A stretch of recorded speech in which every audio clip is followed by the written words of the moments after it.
Yeah.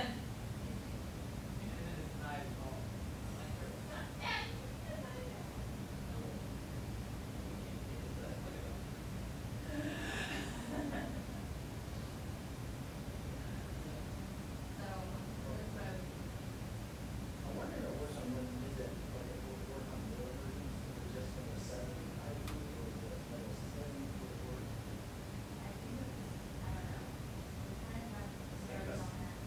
I'll try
He's not just a kid. Yeah.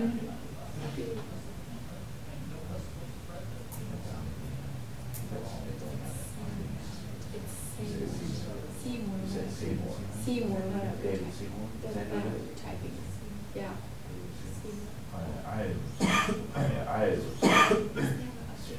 Unless they haven't updated their site. That many years? That's sad. Some choose to stay that way. They just want to be, that's what paperwork or whatever. And the extra paycheck. And the extra paycheck. 19 years now. Oh my gosh, so does that mean you're coming up on 20 years? Guess Or again. 30 years. Guess Or again. 30 years. Good. Good. Holy night. He's old. Holy night. That's awesome. Yeah. UFKC.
Pledge of Allegiance. One nation, under God, with indivisible justice, with liberty and justice for all.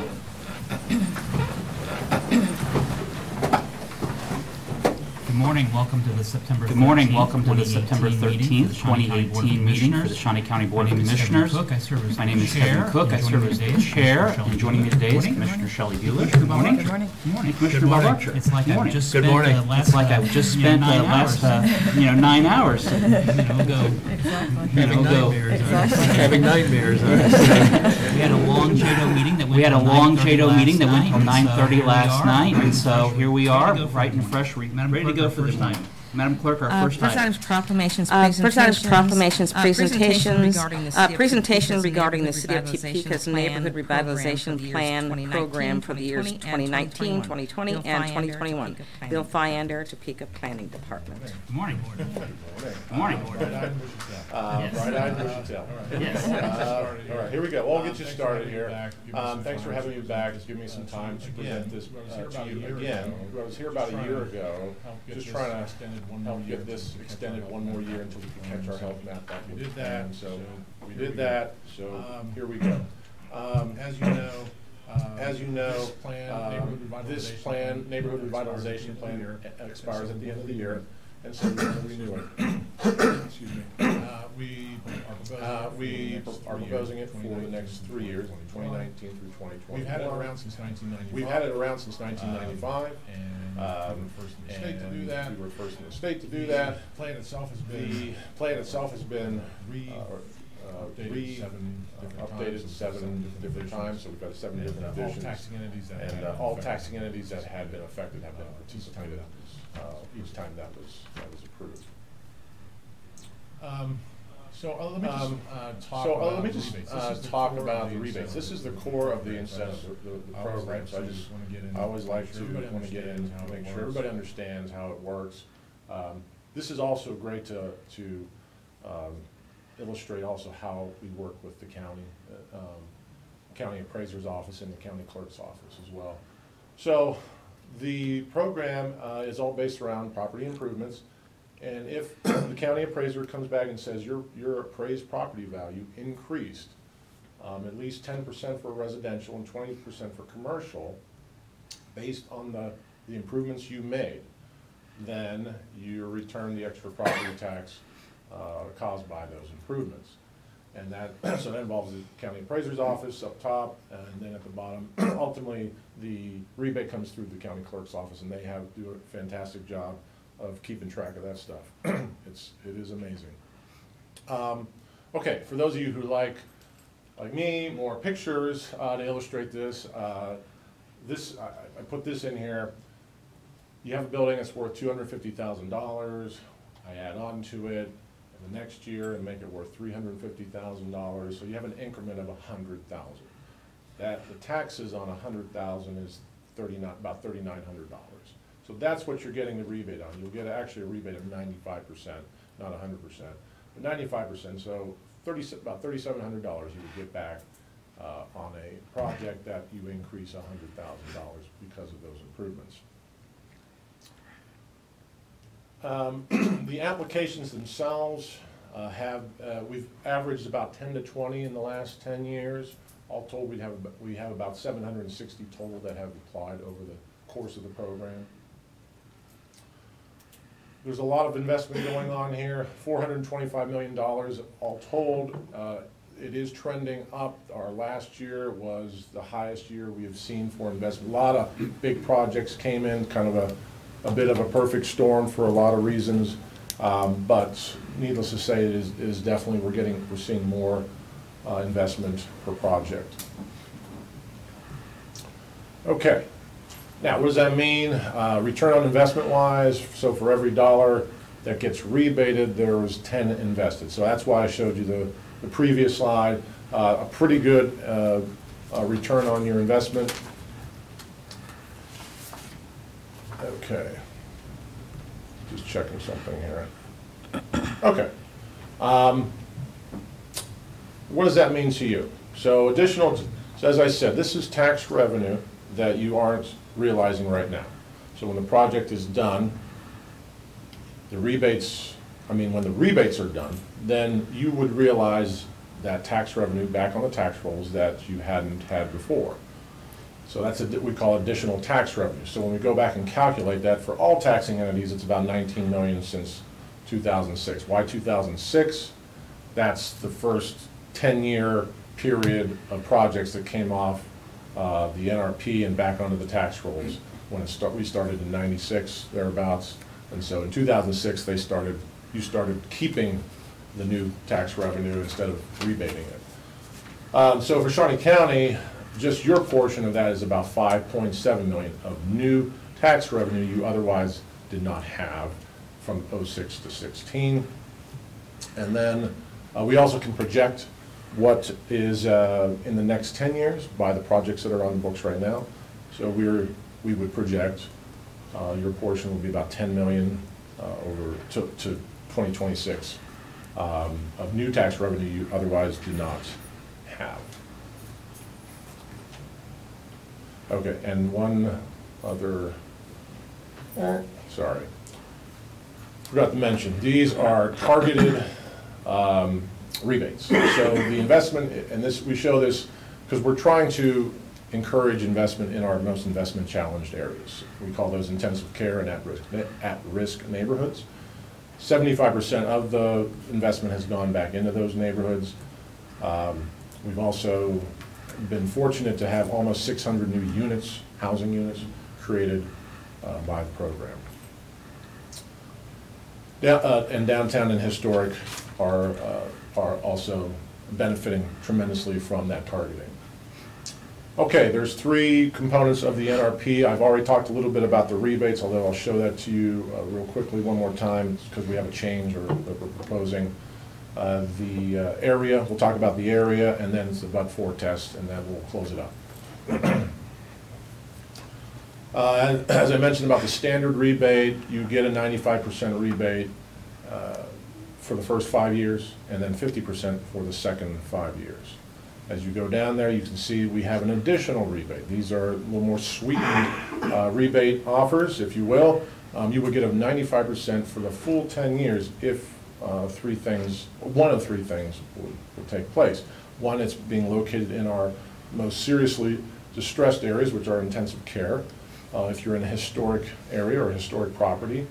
And then we're also adding a new one, infill housing. So any new housing unit created within the area would get the 95% for 10 years. This is extremely important to try and replenish and increase the marketability of our housing inventory in these core areas. Okay.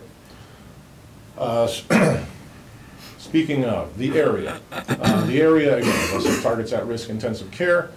We did update the neighborhood health data, and so there are some changes to the boundary because of that. It did expand about almost 3 square miles. It's a total of 14 square miles right now, which is about 23% of the city. When you look at the closer on the map, if you can see the hatched pink, hot pink areas to the east, you see the area that would be a new area. So anything that's hatched in pink is an additional area, and the reason those are additional is because those are now at risk, whereas before they were not. They were probably an outpatient category. They have declined, and so we're going to include those in our targeted area. So to the east goes all the way to the city boundary, to Croco. We also have a section of Oakland that we're hitting in the middle there of Oakland. Come over to the west, we're touching College Hill now. We go to the eastern half of College Hill and some of Randolph. And then we also go down to the south.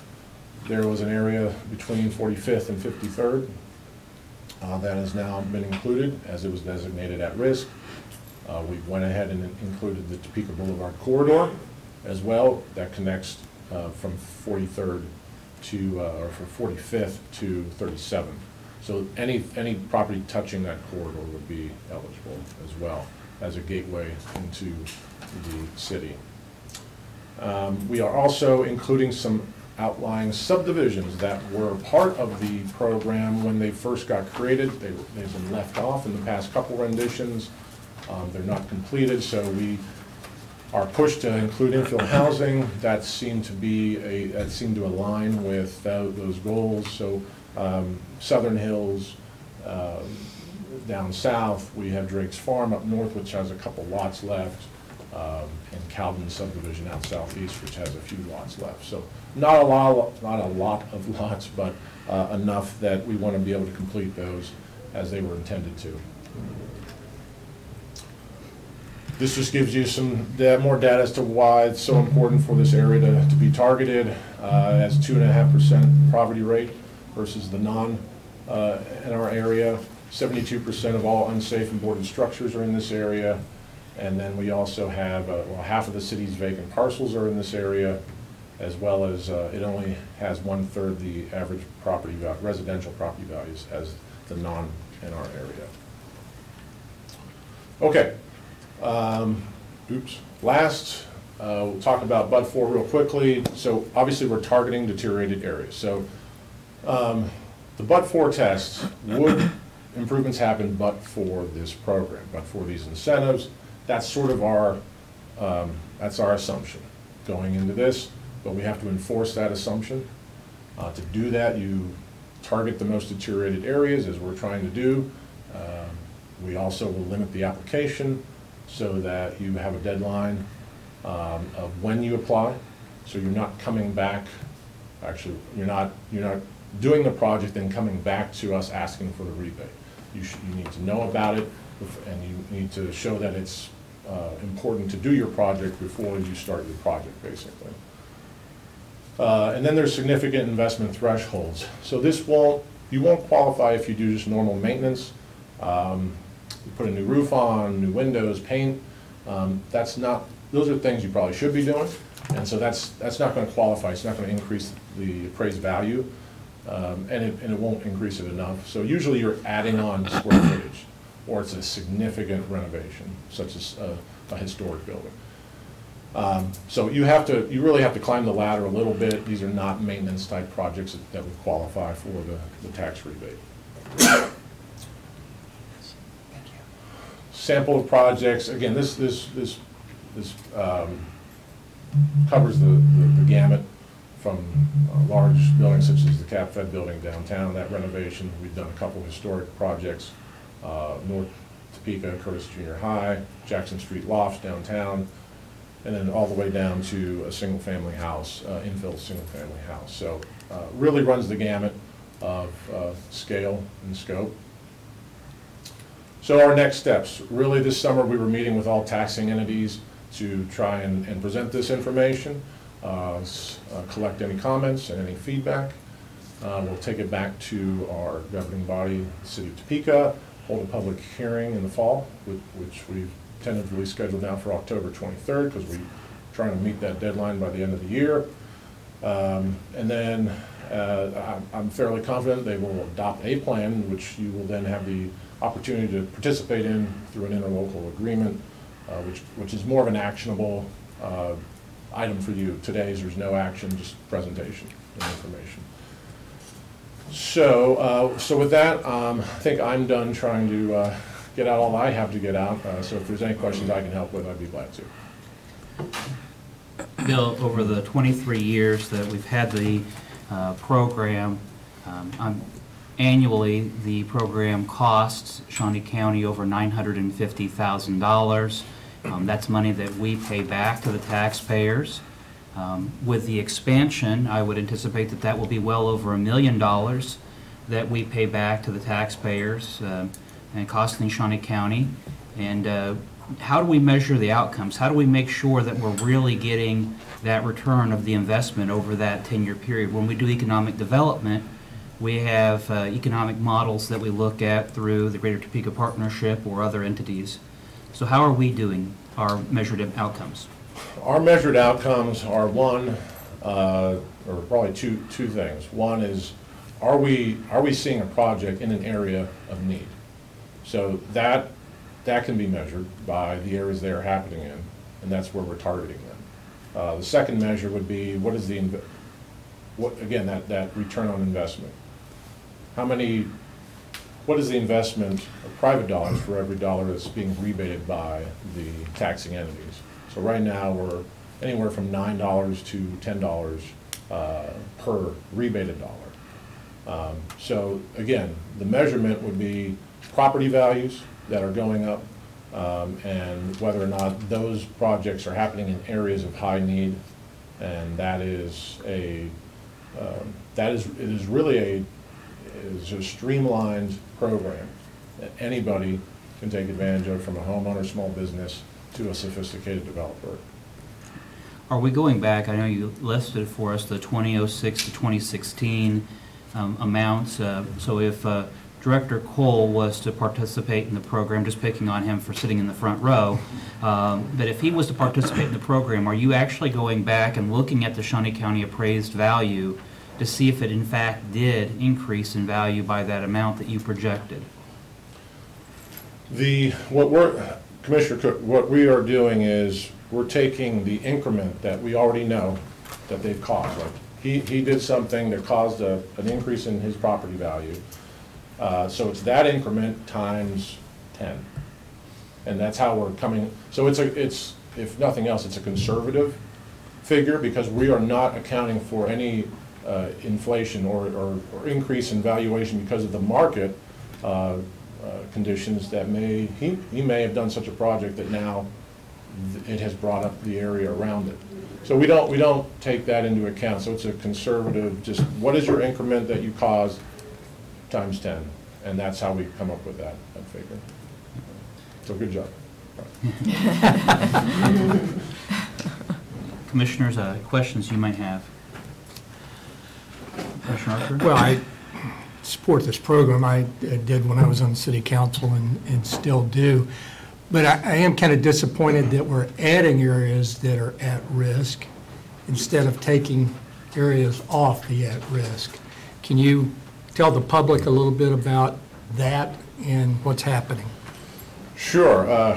Commissioner Archer, we would like nothing more. The whole goal is to see less neighborhoods at risk. So this is not something we have any grand design on trying to expand.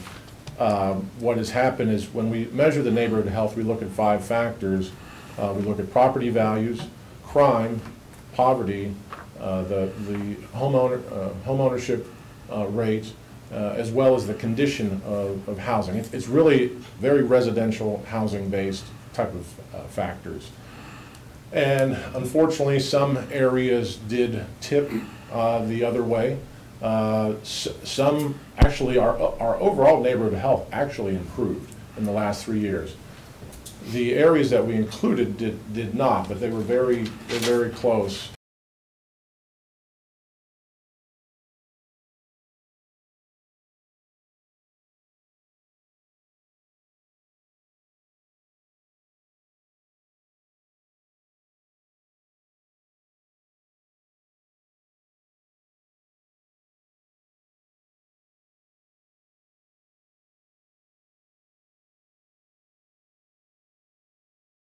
So this is a preventative measure as well.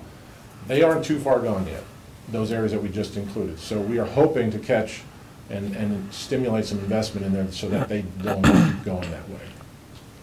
Okay, but I think the message is we are making progress. Yes, we are. I don't want to bury the headline here, which is overall, since 3 years ago, certainly since we started the program, we have half the number of intensive care neighborhoods in this community than we did when we started the program. We've cut that in half. Our at-risk is generally has kind of moved around. We have more outpatient neighborhoods than we did before. We just have some areas that, like I said, are just on that edge and tipped a little bit in the wrong way that we need to get back. Okay. So. Thank you, Bill. Thank you, Mr. Chair. Just might ask, how do citizens in those neighborhoods find out about something like this? I mean, can you talk about that a little bit? That's a challenge, Commissioner Bueller. So for the folks that are already in there, we work with realtors. We work with, on our social media posts, we work with any chance we get to communicate that to the existing neighborhoods. The new areas, I think we're going to have to go in and probably do a direct message to, because they've never been in, and we need them to be aware of this, so that there's an incentive there. So we'll probably do some direct communication, whether it's mailing or meetings or direct next door posts or whatnot. So that's, I think that's going to have to be the track. Okay. Yeah. Thank you. I would just strongly encourage you to reach out to the Topeka Home Builders Association. I mean, if we're talking about adding infill with a 95% tax rebate, the people that are going to apply to that are going to be builders. And if you're not getting that message, we've got to, well, collectively, we need to make sure that the home builders know that the infill is there, so that that would be attractive to them. I'm sorry, I forgot to mention, we are meeting with the home builders as we speak to work on a program to actually get folks with this incentive interested again. So we are doing that. Thank you for bringing that up. One thing also, if we're really looking at infill, every year we do tax foreclosure sales, and we have sometimes vacant lots. If the city might look at some housing programs or look at lot development, I know that, we could, if the timing was right, our county councilor's office has looked at having additional tax foreclosure sales, having those being available to the city so that they could create additional infill. Again, you are ahead of the game. We are working with Megan Barrett in the counselor's office, Sasha Hahn, our Director of Neighborhood Relations. I'm involved with that, trying to do a program with our tax sale lots, this incentive, and the home builders all together to layer this thing so that we can get some more infill. Okay. So Right. thank you. Thank you. All right. Anything else? No. Thank you very All much. right, thank you. Our next item. Item 3, consent agenda. There is one item on the consent agenda. Move to approve. Second. There's a motion to approve by Commissioner Archer, second by Commissioner Bueller. All in favor, say aye. All opposed? Passes 3-0. Thank you, Rebecca, for being here, just in case we had any questions that came up. Our next item. Item 4, new business. A, County Clerk, number 1, consider all voucher payments. Vouchers are totaling $741,602.85. We have 8 pages of juror pay, which totals $20,323.90. Parks and Recreation has a total of $106,351.47. And then we have pooled cash with Capers, is most of that, $309,536.82. There are no questions. I'll move approval. Motion to approve by Commissioner Bueller. Second. Second by Commissioner Archer. All in favor, say aye. All opposed? Passes 3-0. Our next item. Item A2, consider correction orders. I'll move for approval of the correction orders. Second. Motion made by Commissioner Cook, second by Commissioner Bueller. All in favor, say aye. All opposed? Passes 3-0. Our next item. Item B, District Attorney, number 1, acknowledge receipt of correspondence from District Attorney Michael Kage regarding the purchase of 3 police interceptor SUVs from the state contract at a cost of approximately $28,320 each, for a total of $84,960. Good morning, Commissioners. District Attorney Mike Kage, thank you for your time this morning. Our investigator vehicles are worse for wear. They're high miles, and they have a never-ending series of mechanical issues. And our source for renewing those vehicles has been removed from the realm of possibility. So we set about looking at what we could do to replace them. I got some quotes from some local dealers. We looked at leasing options, and ultimately we determined that making purchases off of the state contract was going to get us the best value. So that's what we've decided to do. We're going to upgrade 3 vehicles at the same time, and we'll be good to go. These will be used primarily for witness and victim transport, as well as service of subpoenas.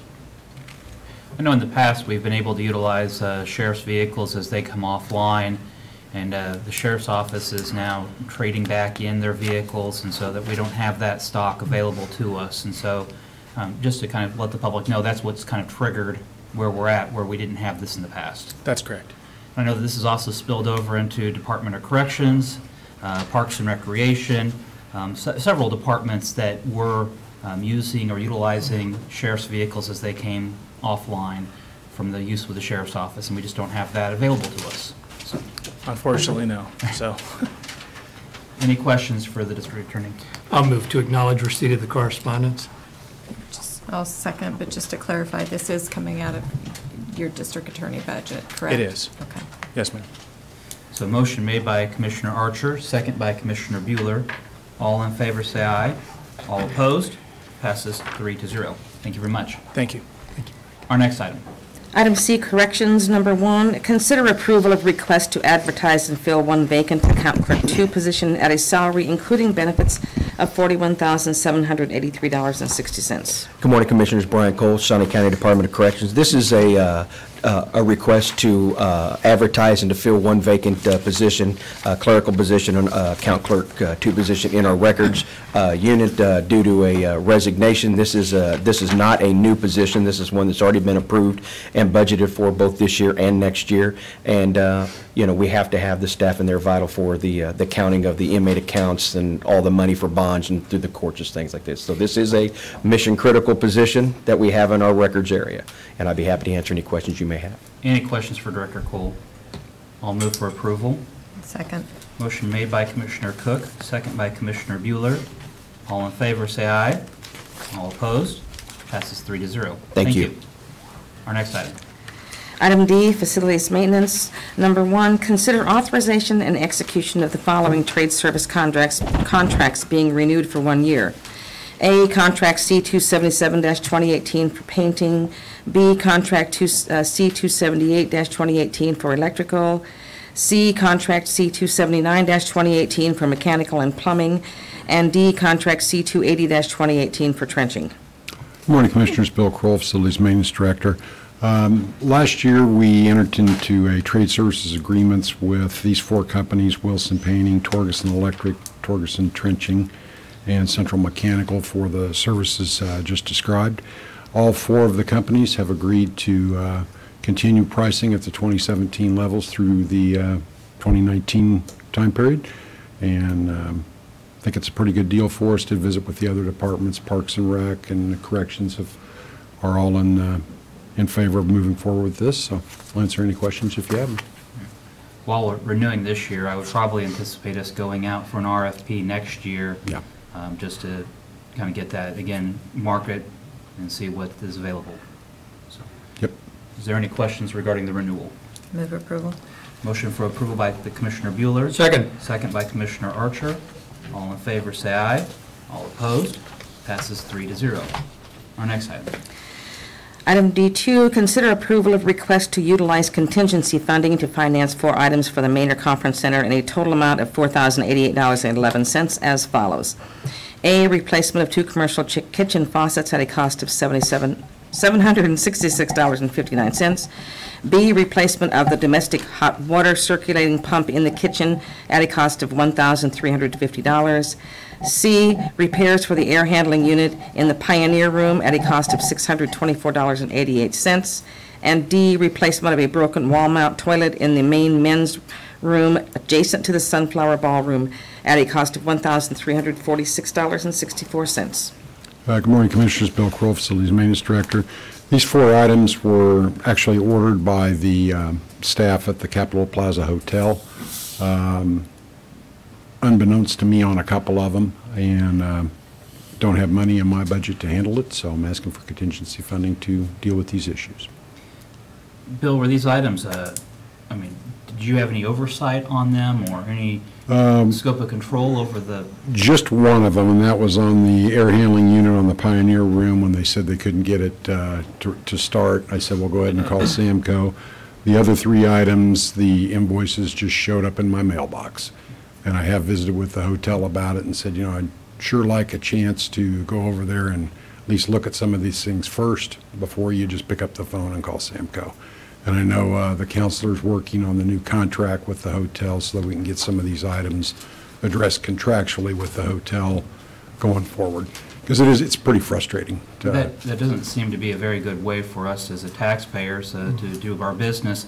The bills may all be very accurate, but over $300 per faucet, and I know that commercial faucets can be more expensive than what you would expect in your kitchen, but I think that we are still responsible for the taxpayers and accountable to be good tax stewards of their money, and we should have a little bit of input as to what's going on, a lot of input as to what's going on. Yeah, I totally agree, and actually there was one earlier this year that I handed back to the hotel and said there's just no way I'm going to pay it, because it was a matter of just pressing a red button on an air handling unit to get it started, and the hotel had called Samco to get that repaired. And it was simply a reset button, and the hotel said they would take care of that. So not that there's friction between us and the hotel, but we don't have the control I think that we need, and I know Jim is trying to address that in the new contract language with them. I mean, I know that, Bill, since we've had you come on as a facilities manager, that's one of the reasons why we had you come on, so that you would be able to go over. But I just really extend out to the hotel that this can't happen, and they need to be working with our facilities manager. Commissioners, any questions? Agree. Agree. Is there a motion to approve the expenditures? I'll move to approve. Motion to approve by Commissioner Archer. Second. Second by Commissioner Bueller. All in favor, say aye. All opposed? Passes 3-0. Our next item. Item D3, consider approval of request for an emergency purchase in an amount of $19,285.50 to pay for the emergency rental of a portable air conditioning system for use at the Ag Hall, with $9,285.50 being paid from the insurance proceeds fund until insurance reimbursement is received, and the insurance deductible of $10,000 to be paid from the 2018 contingency fund. Another unfortunate item, Commissioners. Back on July 17th, some thieves decided it was a good time to steal the air conditioner condensing unit for the Ag Hall, and they managed to not really get it, but they destroyed it enough that it wouldn't work, forcing the Expo Center staff to get a rental unit so that we could still utilize Ag Hall, and that's what this expenditure is about. Both Betty and Kellen are here if you have any questions regarding how this expense goes. It is an insurance claim, and there will be a $10,000 deductible, which also applies at the same evening. These same thieves managed to get both of the condensing units at the old fire station just east of Ag Hall, and it's a one claim on both items, but I don't know if you have any questions regarding it, but to keep Ag Hall in operation, Kellen and his staff did have to rent a temporary unit. And just for the public, this is the south entrance into Ag Hall. It faces the hotel. It's a very public, very open area. I'm surprised that no one saw it occur or happening. For both, the fire station's a little bit more isolated, but not by much. I mean, there's hotel activity all the way around, and we don't have. It's being investigated by police and law enforcement. Yes. And I'm sure our district attorney will see it come to his desk at some point. I sure hope so. Any questions? It just seems like we have copper theft countywide. Yeah. What can we do? What can we do about it?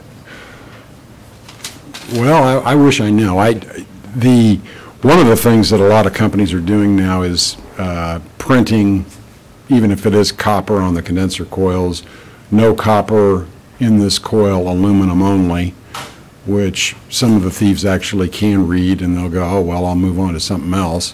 But it's kind of like having a deadbolt lock or an alarm system on your house. You just move the thief from one location to another where it's easier pickings. But copper, and the price of copper is so high that it makes it a very profitable thing for them to do. They're not getting near as much money as it's costing the taxpayers to do the repair, that's for sure.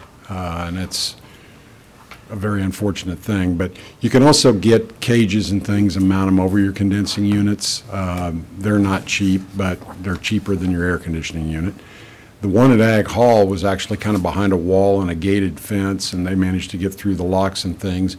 But the size of that unit, I think, of trying to lift the coil out over that area is why they just ended up pretty much destroying it without getting much of the copper out of it.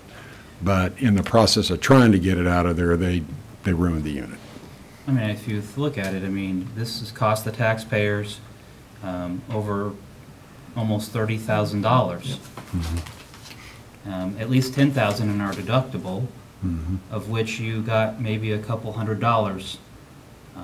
I don't know if just the district attorney might be able to, what we see with copper thefts, and I know the statute did change. Recycling and salvage yards are made to do more recording, and there's stiffer requirements on when they receive copper, but this is a problem we see countywide. Yeah, it's nationwide actually at this time. Copper, the price of it just kept going up and up and up, and it's, if you're a homeowner, you know, and if your condensing unit's just sitting in a nice secluded spot, you're a target. These guys are cruising neighborhoods, and it only takes on a standard homeowner's type 3 or 4 ton unit 20 minutes, and they got everything and they're gone. Clipping some wires and grabbing it and going. So it's a real unfortunate thing, and it costs the general public, insurance company. I mean, you get the unit stolen, your insurance rates are going to go up because you've got a claim against your insurance company. So it's a no-win for any honest citizen. Yeah, and I think that's the point, is you're looking at direct costs. Indirect costs are going to be insurance experience rating. So Is there a motion to? I'll move to approve. Second. Motion made by Commissioner Archer, second by Commissioner Bueller. All in favor, say aye. All opposed? Passes 3-0. Our next item. Item D4, consider approval of request to waive the purchasing policy and accept a proposal to replace one 40-ton DX chiller unit for Ag Hall at a cost of $49,738 and two 3.5-ton units complete with new interior A coils and security cages at the old fire station at a cost of $8,131, utilizing the insurance proceeds fund until the insurance reimbursement is applied.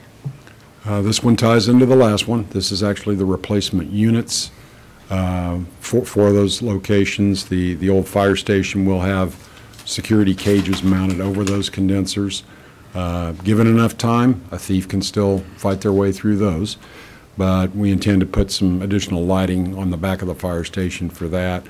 Matt Rockers was at the expo, got the 3 bids for the expo center unit, and this was the lowest of those 3 from PCI. And this will get everybody up and running. We won't have to pay rent on a unit, which I'm not sure how long the insurance company would say, let's keep paying rent, when they ought to just get a new one in there. So we didn't RFP it because we were just kind of moving forward on the emergency replacement of. Much like the item we talked about, the couple $100 worth of copper is now up over $100,000. Yeah. So, Can I ask, yes. the reason we didn't RFP it is just time, or? More time than anything to get off the rental agreement. We did get 3 bids from different companies, but we didn't actually put out a formal proposal saying this is the type of unit we want. It was pretty much a one-to-one replacement of what was there and getting something that way. Kellen might be able to answer a little bit better on the Sure. So, good morning, Commissioners. Kellen, Site Inspector, Venue Management, Kansas Expo Center.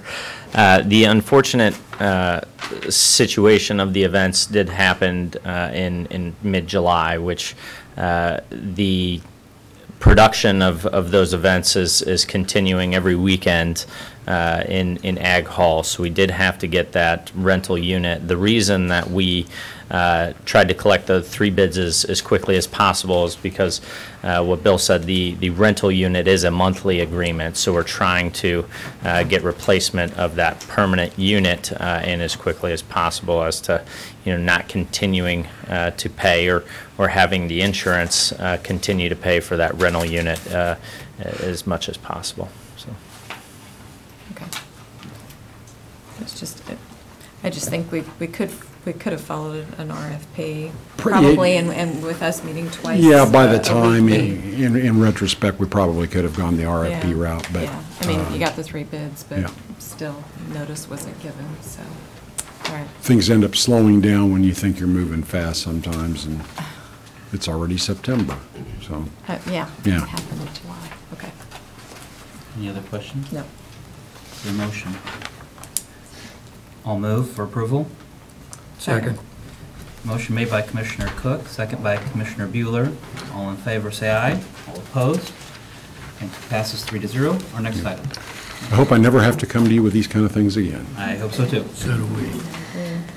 Item E, Administrative Services, number 1, update on revenues and expenses as of August 31st, 2018.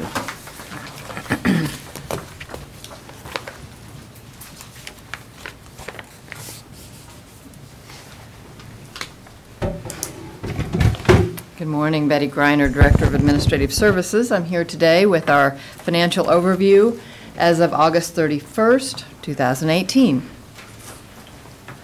I will start with the revenue side. Through August 31st, we had received $92,128,988. That is compared to what we had budgeted through August 31st of $92,019,637. That is a budget variance of $109,000. And as I always give you my percentages, that is 0.1%, so right on budget through the end of August. This chart just shows the different categories and kind of is a good visual of how much of our revenue is made up by each of those categories. The first category is property tax revenue. This did not change from last month because we did not receive a distribution in the month of August.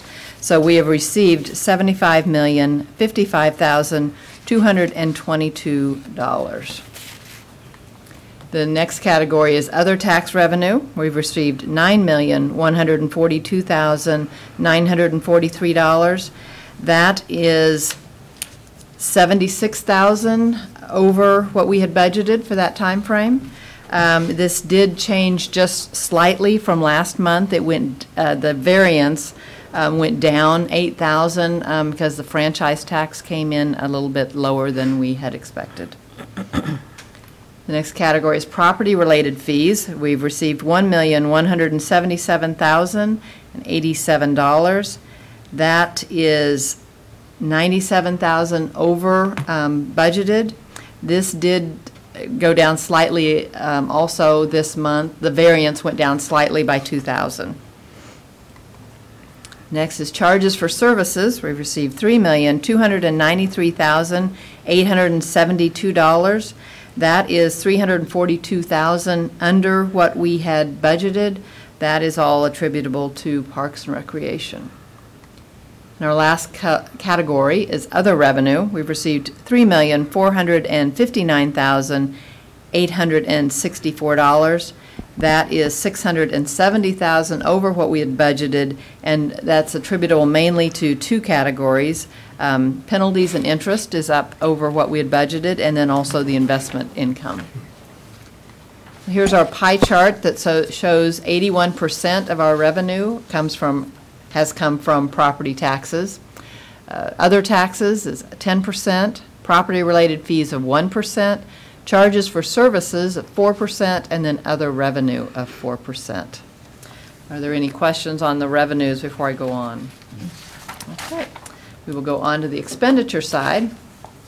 We have received $70,186,232 compared to what we had budgeted for this time frame of $71,082,045. That is $895,000 under budget. That is 0.85%, so again, below 1% of what we had budgeted. This, in total, changed very little from last month. The variance changed only $3,000 from last month, so the variance stayed pretty much the same. Different categories moved up and down, but the total stayed pretty much the same. The first category is law enforcement. We spent $29,973,947. That is a variance of $182,000 under budget. That variance actually went down by $100,000, mainly by expenditures in the sheriff's office. The next category is public health. We spent $6,356,881, and that is right on budget. Next is administrative services. We spent $8,569,398. That is $464,000 under budget. That variance did go down a little bit this last month because of contingency money that we spent. Public Works, we've spent $6,215,359, and that is right on budget at a budget variance of $52,000.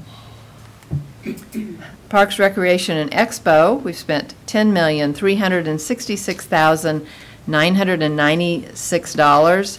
That is $192,000 under budget.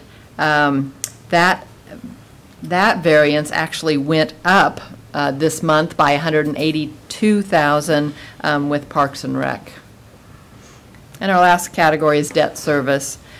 We've spent $8,703,651, and that is right on budget with a variance of $4,000.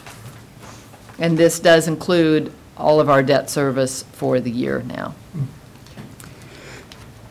Okay, so this is our chart that shows each of the categories and with each of the current year to date, the budgeted year to date, and then the prior year. And then this is our pie chart that shows 43% of our expenditures were for law enforcement. Public health is 9%, administrative services 12%, public works 9%, Parks, Recreation, and Expo is 15%, debt service is 12%. Debt service, the amount will stay the same because we've paid all the debt service for the year. So as the other expenditures go up, that debt service percentage will decrease in the remaining months of this year. I also might comment, I don't think I've commented for a while, that the public works, that is just the expenditures from the general fund. That does not include the expenditures from the sales tax. So, any questions? Questions for Betty? No. All right. Thank you. Thank you. Thank you. Our next item. Item 5, Administrative Communications. This is an opportunity for any department head or member of the public to address the commission on any item. Good morning, Commissioners. Kellen Seitz, Inspector of Venue Management at the Kansas Expo Center. Wanted to remind everyone, tonight is the start of the 2018-19 Topeka Pilots hockey season. They kick it off with Odessa. Or drop the puck, rather, with Odessa for this series this weekend. So tonight and Friday night's game start at 7:05, and then Sunday's game starts at 4:05. This weekend we also have the gun show from 9 to 3 Saturday and Sunday. And then also wanted to give some fun little teasers for the next 5 weeks. So over the next 5 weeks we have 6 event on sales scheduled to take place and 5 new event announcements. So stick with us over the next 5 weeks. It's going to be a busy announcement period and ticket on sales. So revenues will be climbing at the Expo Center. Thank you.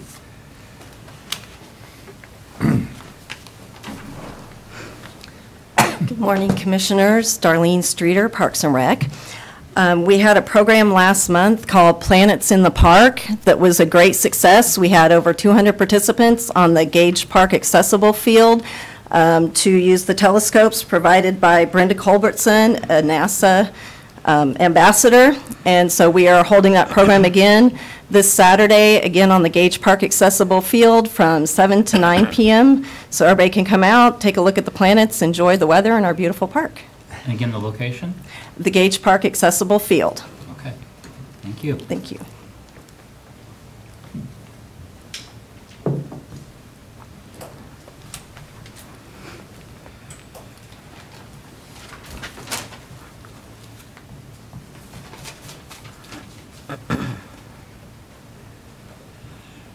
Good morning. I'm J.R. Campbell, been a resident of this county since 1966. I came with 4 things in mind, but one of them got taken away. Public Works Director left early. I wanted to wish him well in the state of Iowa. That's my home state. I worked with him a number of years. I called him one day and says, hey, you got a sign that's out of order. There's a low water crossing and it had already been replaced by a small tube. He said, what are you doing on this road? It was Urish, north of the interstate. There's one house, farmer's field, and that's it. And I said, I'm just driving it. I want to wish Mr. Flanagan well. I worked with him for years. I used to stand behind him umpiring softball games in the 60s and 70s, so I've known Tom for that many years. My second comment was for Miss Rossville. She used to call me Mr. KDOT. We did a geometric improvement project on 24. And I finally said, after 2 years, I said, Shelley, you've got to call me by my name. And so she has ever since. I wish her well in her new job. Thank you. My most important thing is I attended a softball game at the Lake Shawnee Complex Girls, and there's no accessible handrails to get to the upper seats. I hope that will get taken care of because I think it needs to. All the fields on the boys' side have them, but they don't have them on the girls' side. And the 4th thing is, John, I wish the next time you get on a board, you have a life vest on, as a picture in the paper. So if you fall in, you won't drown. Thank you. Thank you.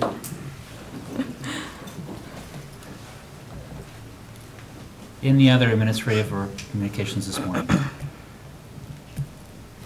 Commissioner Bueller, anything? No, nothing going on in my house this weekend at all, so, good. So. Commissioner Archer, anything? No, thank you, Mr. Chair. There is still, again, a lot going on this weekend, as there is outside of the hockey, also at the Kansas History Museum. They have activities for the family, including free carriage rides or pony rides, and a lot of activities. And so, again, just get out into your community and take the time to get around and get to know your neighbors. Madam Clerk, our next item. Item 6, executive session. There is a need for an executive session this morning. It's personnel matters of non-elected personnel, specifically for interviews with candidates for the Public Works Director. And we have meetings or interviews at 10:30 and then 11:15. So I will move us to go into executive session to reconvene at 11:45. No action anticipated. Second. Motion made by Commissioner Cook, second by Commissioner Bueller. All in favor say aye. All opposed? Passes 3-0. We are in executive session until 11:45.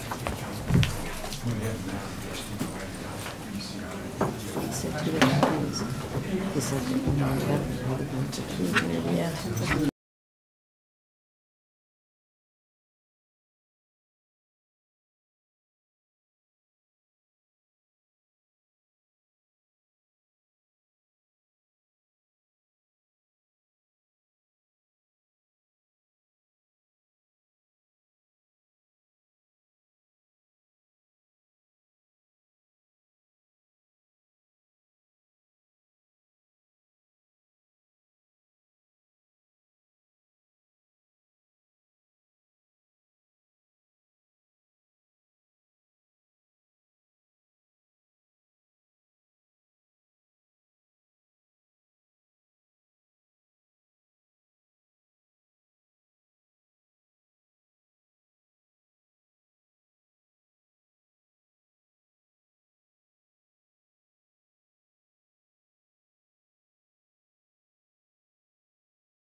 There's Cindy.